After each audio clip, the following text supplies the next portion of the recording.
خان صاحب کا اور میرا تعلق جہاں تک میری یادداشت ہے شاید سن 71 سے رہا ہے۔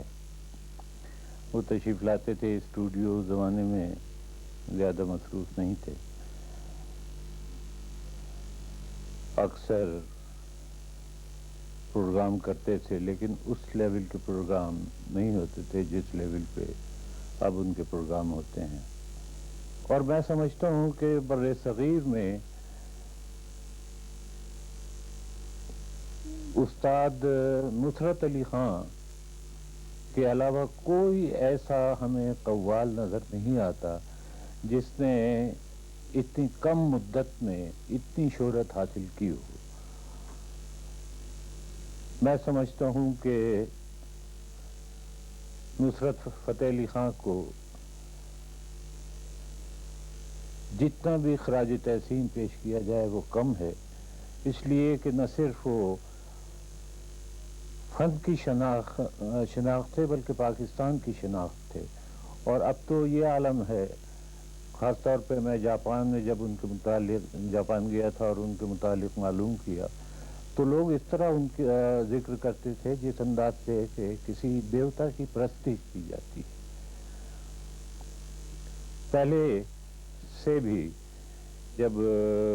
خان صاحب کچھ بھی نہیں تھے تو فیصل آباد میں مشہور ہے ان کے متعلق کہ خان صاحب کے گھر کے قریب ایک مزار تھا اور اکثر خان صاحب وہاں گانے کے لیے جایا کرتے تھے، تو لوگ بے شمار روپیہ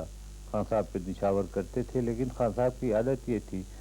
کہ اس تمام روپے میں سے صرف 1 روپیہ اٹھاتے تھے اور باقی پیسہ وہیں مزار پہ دے دیتے تھے کہ یہاں پر خرچ کیا جائے۔ اور آج تک میں نے سنا ہے خان صاحب کی وہ عادت رہی ہے۔ لوگ سمجھتے ہوں گے کہ خان صاحب کروڑ پتی اور ارب پتی آدمی ہوں گے۔ خان صاحب نے بے شمار شہرت کے ساتھ ساتھ دولت بھی کمائی،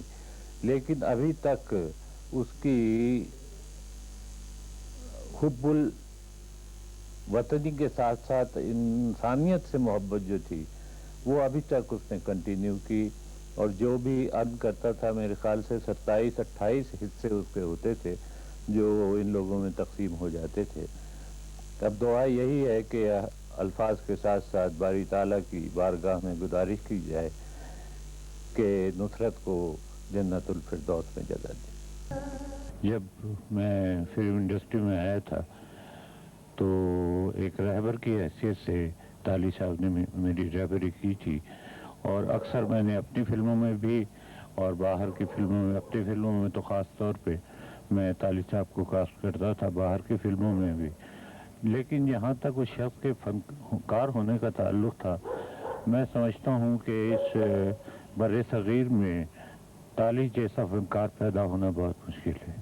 اور جس قدر پاکستان کی فلم انڈسٹری کو ان کی موت سے نقصان پہنچا ہے اس نقصان کو پورا نہیں کیا جا سکتا۔